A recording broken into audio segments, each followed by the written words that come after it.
The prayer that we offered up, Al Hanisim, the prayer that we sang with a rousing chorus, was written by the rabbis, and I wonder why. Of all the things they could have prayed for, why these things?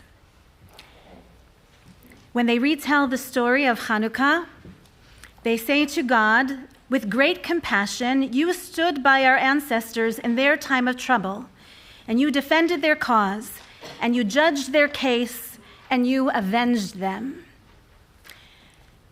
I never before identified with this prayer as much as I do this year. Never before did I identify with the rabbis who penned this prayer as I do tonight.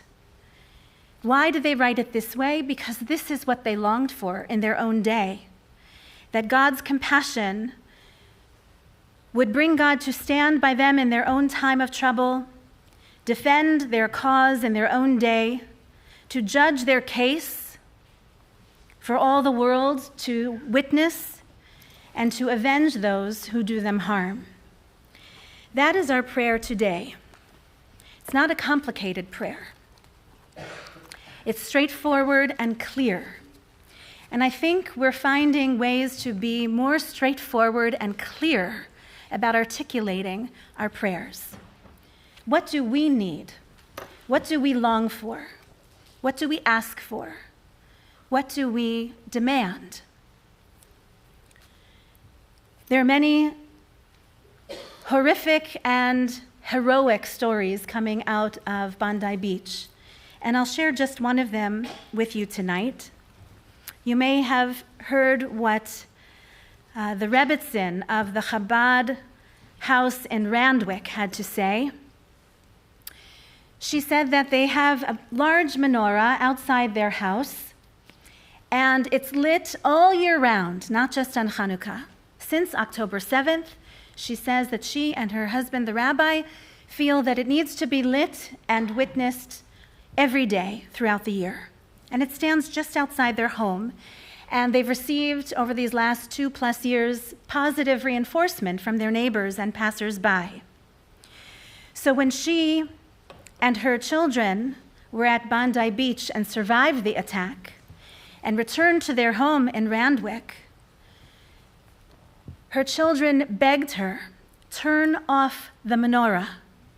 Our home is going to become a target." And the rabbi and the Rebbitzin looked at one another and looked at their children and said, "No, we do not turn off menorahs.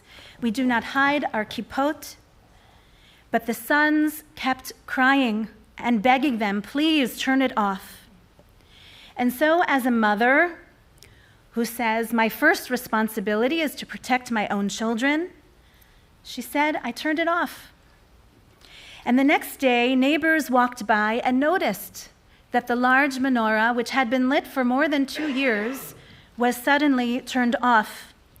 And one of the neighbors came by to tell her, "Yesterday," this is a non-Jewish neighbor, telling the rabbi's wife, "Yesterday, my daughter saw that your menorah was off, and she cried.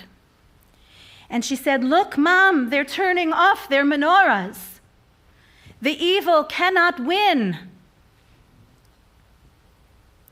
And just then, the Rebbitzin decided to turn the menorah back on. She says, "We don't turn off menorahs. We don't stop shining light. We don't go down in darkness. We shine light because that is the only way to push out darkness. We spread kindness. We spread goodness. That is what we do. That is what we know. We have to let the spark of God inside of us illuminate the world." Now, this is a conversation that Jewish families have had to have one way or another too often over the many centuries. And I've never known a family living in Toronto having to have this internal conversation until recently. And I'll tell you that as a rabbi in this community, it makes me angry that we have to have this conversation. In the Talmud, it says very clearly, put your menorah, your Hanukkah menorah, outside. Let it face the most public way that it can to call attention to the miracle, to publicize the miracle of Hanukkah. And then it says, and if it should be a she'at sakana, a time of danger, well, then it's okay to bring your Chanukiah inside and light it on the table in the interior of your home. So how do we judge? How do we know if it's a time of danger?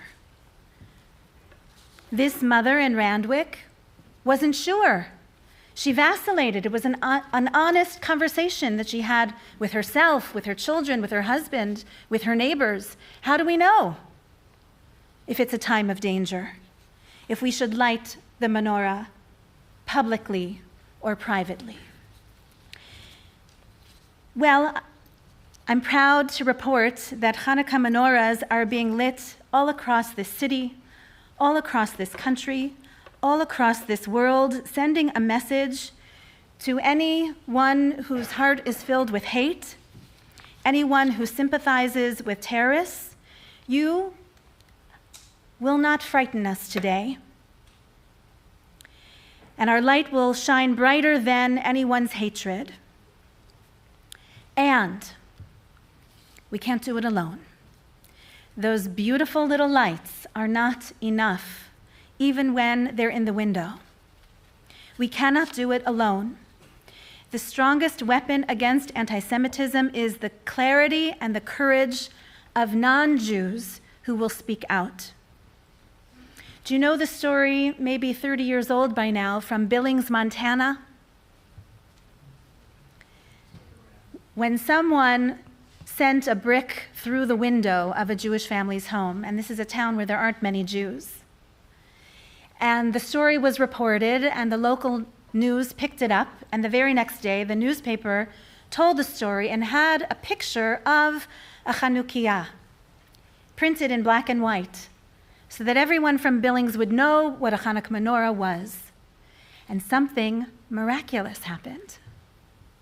The citizens of Billings, Montana, cut out the black and white image of that Chanukiah from the newspaper, and they put it in their own windows. And they said, "Not here." That is the kind of grassroots response that we need now. In addition to whatever will come from the top down, from government and elected officials, we need a grassroots response from the bottom up as well, and believe me, it will influence the top-down decisions. It is time to expect more from our neighbors. It is time to demand more from our elected officials. It is time to tell them, we need your voices, we need your clarity. If you want to maintain the Canada that you treasure, it is time for action. I hope you are following the calls to action that our advocacy committee puts out every other week in our newsletter. I hope that you are responding when it resonates with you. There's a small committee that spends a lot of time together with Rabbi Kay discerning what are the most important action items of the day. Deborah Lipstadt, the professor of Jewish history and really a hero of combating Holocaust denial, writes this week: "We are a people too wise to be hysterical, but too experienced to be naive. If the moral people of the world do not stand with us to denounce and expunge this kind of behavior so destructive to the fabric of any healthy society, especially one founded on the promise of freedom and equality, the consequences will not only be dire for the Jewish people, they will be dire for democracies. They will be dire for the rule of law. They will be dire for the civilization we cherish." I spent a lot of time this week with elected officials at Queen's Park, this week at City Hall, this week at the Israeli consulate this week. And I met with 3 ministers this week as well, and with every handshake, there was a serious eye-to-eye meeting. There was a serious tone in words exchanged. Something has shifted again this week with the attack at Bondi Beach.